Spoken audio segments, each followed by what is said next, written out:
Dry ice blasting is probably the most effective way to clean your engines, transmissions, engine bay, undercarriage, and other things. It's crazy how much you can do with a dry ice machine. Now, obviously, not everyone can buy a dry ice machine because they can range between 2,000 to like 60 grand, depending on how badass you want to get.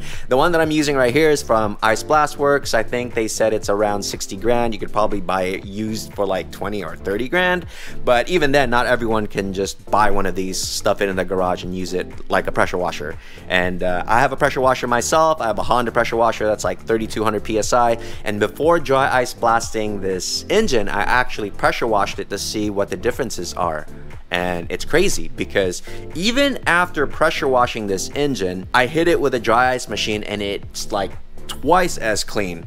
And it's because the dry ice will actually freeze contaminants and oil, and then the high pressure air will pretty much blast most of that stuff out into, like, I don't know, surrounding areas. So if you're dry ice blasting in your garage, you're probably gonna make a mess and there's dust everywhere. So you should do this outside, and then you can just, you know, hose it down after. But yeah, essentially that's what the dry ice process does. It freezes contaminants, and then the high pressure air will blast it off the surface, leaving the surface nice and grippy to the point where it's almost like it's been primered, and you can just paint it after.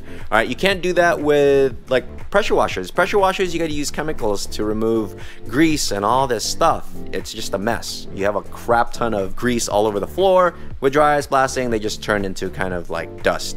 So after about 2 hours of dry ice blasting my engine, this is how it looks like. Dude, it looks freaking brand new. If I roll back footage of how this engine used to look like, you can totally tell the difference between how it is now and how it was before, because it was just dirty. Look at this. All the crevices, especially right here on the transmission, on the side where the clutch goes, it's freaking clean. Look at that. You know those edges on the corners and like the nooks and crannies that you can't get into with a brush or, you know, like your pressure washer? Dude, you can hit with an ice blast machine. Now you guys might be curious, like, how much does this cost? How much do they charge me? It's roughly about $600 to $700 to do an engine. And look at the side right here. Look how clean that is, dude. That's stupid, right?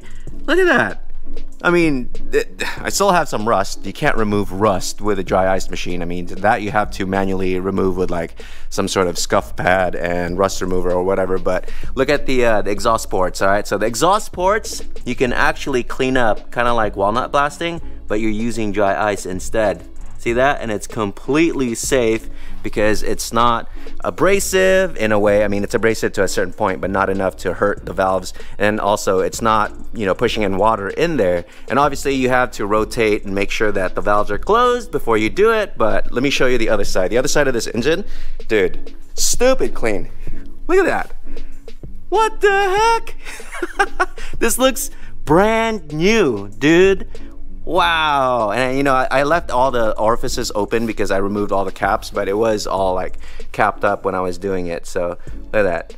The valves in there, pretty dang clean. So there you go. If you guys are curious how well dry ice blasting works, it's pretty good. And I'll tag my boys below so you can hit them up and see if they can clean up your car.